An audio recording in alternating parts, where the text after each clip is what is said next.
Willowbrook was awarded a Merits Grant, and with the grant funding, we're going to create an outdoor art installation. Our installation is going to be in the outdoor garden made of tiles. Our tiles are going to be made out of clay. What is clay? Clay is a soft, moist, earthy material that is made from eroded rocks. For this particular project, we're going to be using clay and glazes that can be fired to a cone 6. A cone 6 will allow the materials to withstand the temperature changes and elements outside. Once we work with the clay, it'll dry and turn into greenware, and the greenware will be placed into the kiln. We have a kiln here at Willowbrook in the janitor's closet. The kiln gets very hot. How hot, you ask? Well, think about a summer day is about 100 degrees, and you bake cookies at 375. Did you know the kiln can get as hot as 2,000 degrees? Most of our elementary projects and art installations have been fired to a cone 5. Cone 5 allows a lot more colors. This project is a cone 6 project, and our colors are a little bit more limited, but our artwork will last a lot longer. Once the greenware is completely dry and void of all moisture, it will go into the kiln and be fired once for bisqueware. After the bisqueware comes out of the kiln, we are ready to glaze. Glaze is a form of glass. It gets painted onto the bisqueware and looks very chalky, but when it comes out of the kiln, it will be much more glossier and vibrant. Now that we know a little bit about the process of clay, molding the clay, drying time, going into the kiln, these are the tools that we're going to need. Very simple spoons and caps, and ceramic tools, including some bisque fired stamps that we made here in the studio.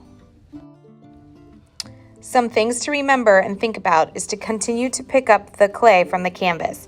If you allow it to dry on that canvas, it will dry and crack. Also, if there's moisture in the clay, it will pop in the kiln and break. If you press too hard with your stamps, the clay will break and will become very fragile. Use texture and don't dig into the clay. Make petals by pressing, like rubber stamps. Work that is too thin will not fire well either and can break. Make sure you have a good thickness and press into the clay your textures. Let's get started. I'm going to wedge the clay first in my hand, press it and roll it some more so I have a decent thickness, probably the thickness of a pencil. Start at a center point and then build out from there. Think about a radial pattern. A radial pattern starts with the center and then goes out. I'm using stamps and other materials to add textures into my petals, but you can be as creative as you want or as simple as you want while you're creating your flowers. Think about size as well. It needs to stay on the canvas board. We're going to be overlapping the tiles, so we're going to want a variation in size. Variety is a vocabulary word that we use in the art studio.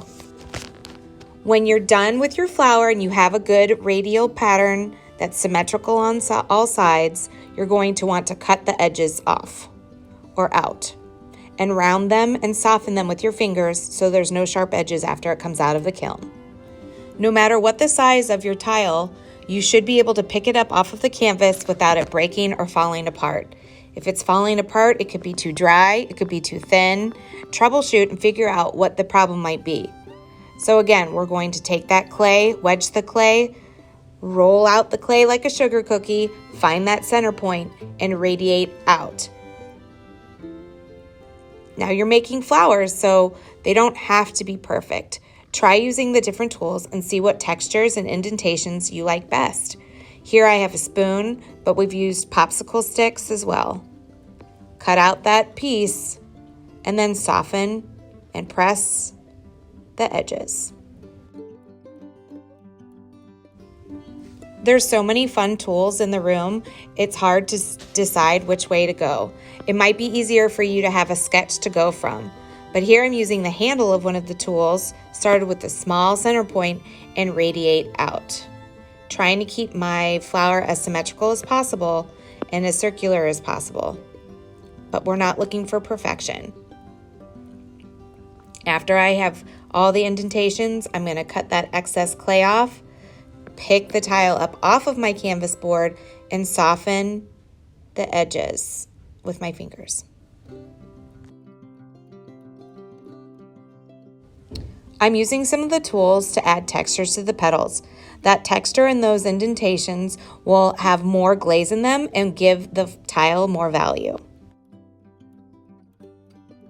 Get creative with your designs and use lots of different shapes. In this case, I'm using a square edge handle and making squared petals, and that's okay.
Scraps.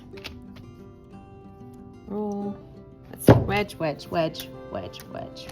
Press. Roll. Roll. Make another one. Center. Center.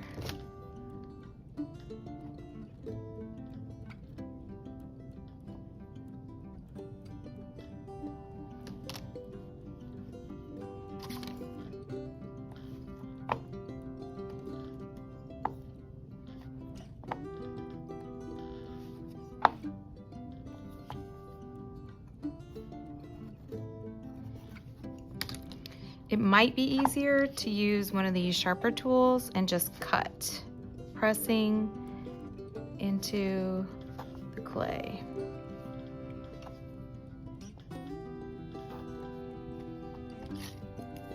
You might find also pressing the wire parts into the clay, you'll get some smoother parts, but you just want to smooth out those edges.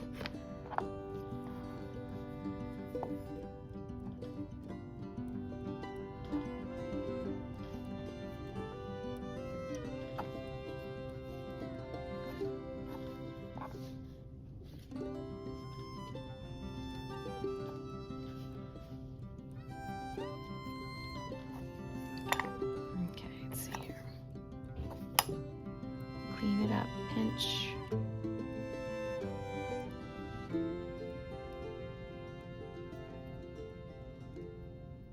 Here we go. You'll put the clay back in the bag. Clean up your area.